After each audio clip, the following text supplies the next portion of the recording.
Welcome to the Deep Dive. We're your shortcut to getting a handle on complex topics, pulling out the key insights, and maybe some surprising facts along the way. That's the plan. No need to wade through tons of research. We do that bit for you. Exactly. And today, we're really digging into something pretty cutting edge. These things called foundation models, a type of AI, and how they're starting to be used in environmental science. You brought in some really interesting material on this. Yeah, it highlights a real potential shift, doesn't it? Moving towards this very flexible AI that learns from huge amounts of data and can then be, tweaked for lots of different environmental jobs. It sounds like a major upgrade to the toolkit for, well, understanding the planet, tackling problems that have always been tricky for the standard approaches. Precisely. Offering maybe a faster, more holistic way to look at these environmental challenges. Okay, so let's back up a tiny bit. What exactly are these foundation models? We hear about AI in image recognition or, chatbots. How are these different? Well, at their core, they're really, really large AI models. They get pre-trained on just vast, diverse data sets first. Okay. And this massive pre-training lets them learn general patterns, sort of underlying structures in the data.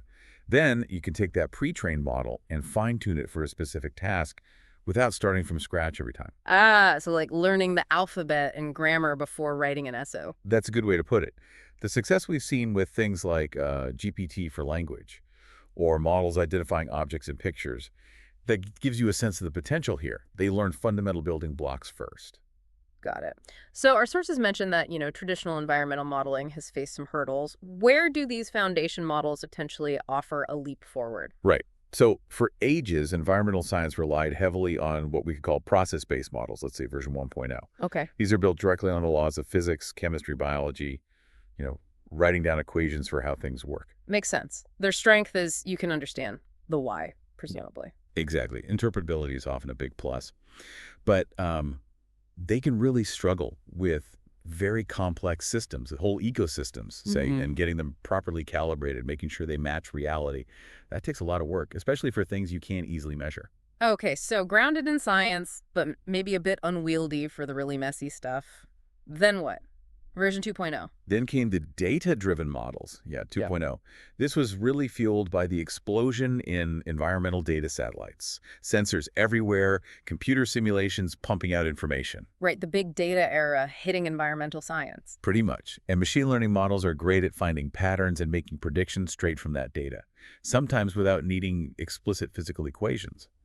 They're powerful for complex problems where the underlying physics might be, well, incredibly complicated or not fully known. But the downside, I think I know this one. The black box problem, often. They can give you an answer, maybe a very accurate one, but understanding why it gave that specific answer can be tough. Plus, they usually need quite a lot of data specifically for the task you're training them on. Okay, so a trade-off there, which naturally leads to attempts to combine them, right? The hybrid physics ML models, version 3.0. Exactly. Trying to get the best of both worlds.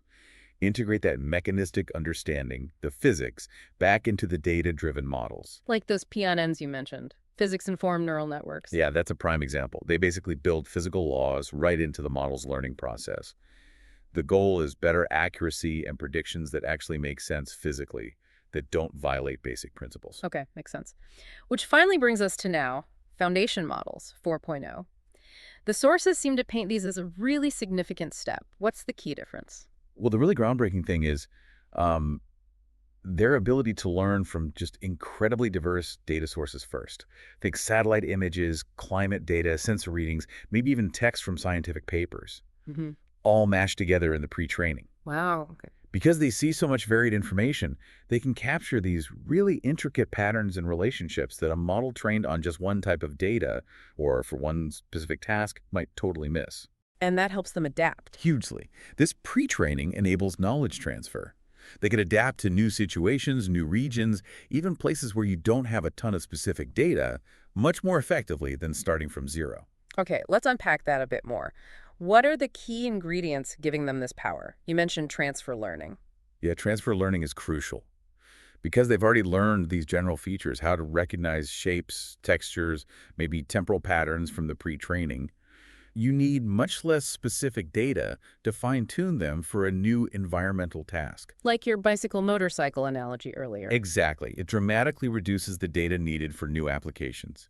And sometimes the connections are surprising, like a model trained on general images learning something about edge detection that helps it spot deforestation patterns in satellite data.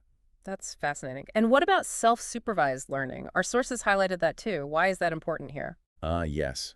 Self-supervised learning is a big deal in environmental science because getting labeled data where someone has manually identified what can be really expensive or just plain difficult. Right, like tagging every pixel in a million satellite images. Exactly. So with self-supervised learning, the model learns from unlabeled data. It essentially creates its own learning tasks, like predicting a missing part of an image or the next value in a time series. Language models do this by predicting the next word. It allows the models to learn useful stuff from the vast amounts of raw, unlabeled environmental data out there. Okay, learning by filling in the blanks, basically. Then there's scalability, just the sheer size of these models. Yeah, size matters here. Bigger models trained on more data often develop these surprising emergent capabilities. Things they weren't explicitly trained for. Right, like in-context learning, where you can give the model instructions for a new task just as part of the input, and it adapts on the fly without needing retraining. The hope in environmental science is that this scalability could lead to sort of unified models, Unified how? like a single massive model that could potentially handle weather prediction and carbon cycle modeling and crop yield forecasts simultaneously, understanding the links between them. A more holistic Earth system view. That would be quite something. And the final piece seems to be the architecture, specifically the transformer. Why is that mentioned so often? The transformer architecture was a real breakthrough, initially in language processing, but now everywhere. Its key strength is handling long-range dependencies in data, meaning it can connect information across large distances in space or long intervals in time. Think about how El Niño in the Pacific affects wetter continents away, or how past drought conditions influence current vegetation.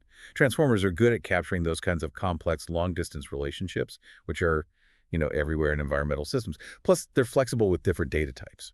Okay, so powerful architecture, massive pre-training, transfer learning, self-supervision, quite a package. Now, how are people actually using them? Let's run through some key applications from our sources. First up, forward prediction.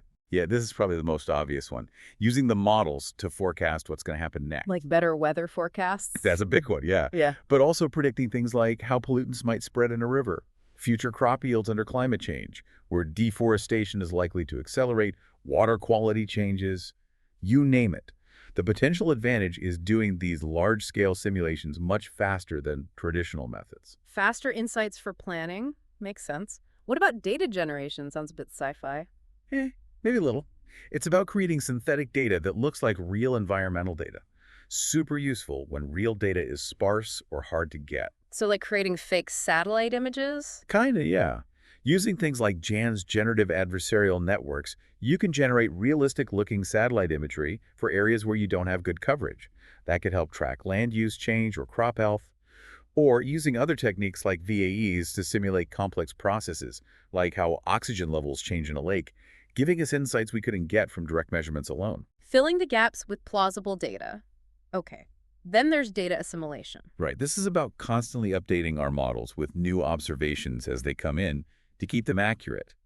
Think weather forecasting. They're always assimilating new temperature, pressure, wind data. And foundation models are good at this. They seem very promising because they can handle all sorts of different data streams, satellite data, ground sensors, maybe even citizen science reports, and integrate them intelligently.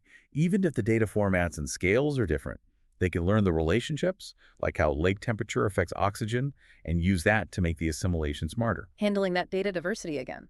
Okay, next, downscaling. Taking the big picture and making it local. Exactly.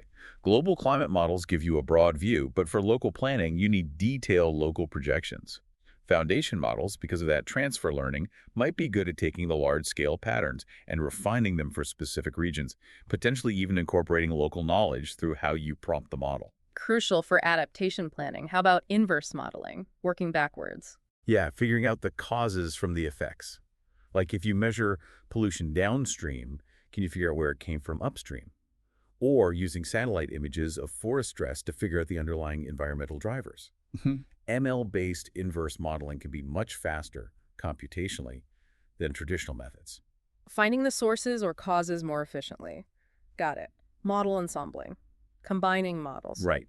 Instead of relying on one model, you combine predictions from several. Foundation models could potentially do this more intelligently, weighting different models based on the situation, or even combining models of totally different processes, like carbon and nitrogen cycles in farming, for a more complete picture. A smarter way to build consensus from different model views. And lastly, decision-making. Bringing it all together. Ultimately, yeah. The goal is to use these insights for better environmental management.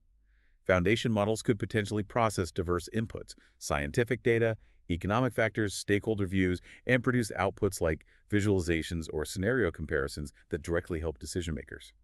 Models like Climax were mentioned as aiming for this. It's a huge range of applications. But building these models isn't trivial. Let's talk about the how. Our sources emphasize data collection first. Absolutely fundamental. You need a strategy to pull in data from everywhere. Satellites, ground sensors, historical records, maybe government databases like NOAA or ECMWF, GIS data, remote sensing. Sounds messy. It is. You have to deal with harmonizing different formats, cleaning noisy data, making sure timestamps align. It's a huge undertaking before you even get to the model. Okay, assuming you get the data sorted, then the model architecture itself. Are people building these from scratch for environmental science? It's a mix. Some are adapting existing successful architectures like transformers. Others are designing custom architectures specifically for environmental data, maybe combining components like CNNs for spatial stuff and RNNs or transformers for time series.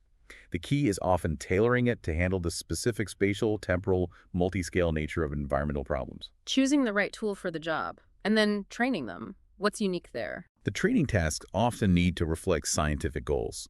So instead of just predicting the next word, you might train it to predict future temperature, or learn representations that respect physical laws, or distinguish between different types of land cover using contrastive learning. Incorporating science into the training. Right.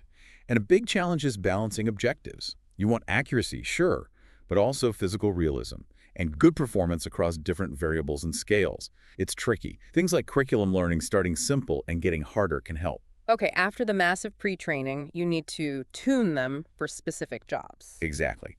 That's where you adapt the general model. Fine-tuning involves further training on a smaller, task-specific data set, say for a particular region or prediction type. Prompt tuning is also interesting. You give the model instructions or context in natural language to guide it without full retraining. Guiding the pre-trained knowledge. And finally, how do we know if they actually work well? Evaluation and diagnostic? Crucial and complex.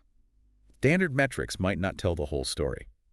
You need to check performance across different resolutions, how robust they are to missing or noisy data, how well they generalize to new places or times. Need to make sure you're not just overfitting to the training data. Precisely. You need careful data splitting, respecting spatial and temporal dependencies, not just random splits. And beyond just accuracy, you need diagnostics. Why did it make that prediction? Can we interpret its reasoning? That's vital for trust and finding potential flaws, assessing efficiency, resource use. It's multifaceted. Looking under the hood is key. Okay, so it's clear this is powerful, but not magic. What are the big roadblocks still, and where's the excitement for the future? Yeah, challenges remain. Interpretability, the black box issue, is still a major one. Understanding why is key for scientific progress and trust. Right. Then there's hallucination models confidently making stuff up. Not ideal when making environmental decisions. Quantifying uncertainty is also vital. Decision makers need to know the confidence level. Predicting extreme events is still really hard, and just making these huge models efficient enough for practical use. Significant hurdles. But the flip side, the opportunities. Lots of exciting directions. Knowledge-guided machine learning, embedding more physics and scientific principles directly could really boost reliability. Making them less black boxy. Hopefully. Also, things like active learning to use limited labeled data more smartly. Deeper integration into decision-making tools. The potential for these models to actually help us discover new knowledge, finding patterns humans missed. That's a big one. Huge. Developing shared benchmark datasets will speed up progress. And building models that have better reasoning based on intermediate processes, understanding the causal steps within environmental systems, not just input-output mapping. So really moving towards models that understand the environment more deeply. That's the long-term vision, I think. It really feels like foundation models offer a powerful new lens for looking at environmental science. That ability to integrate such diverse data, learn these complex underlying patterns, and adapt, it's a genuine step change from older methods. I agree. The potential is enormous, Yeah. even with the challenges we still need to work through. It's a very active research area right now. Absolutely. And maybe the final thought for you listening is to consider the implications. As we get better and better AI tools to help monitor, model, and maybe manage the environment, what new possibilities open up? But also, what new responsibilities come with that power? How do we best blend these incredible data-driven insights with our fundamental scientific understanding and, our values regarding the natural world? That's the crucial balance we need to strike. It's definitely something to keep thinking about as this technology evolves.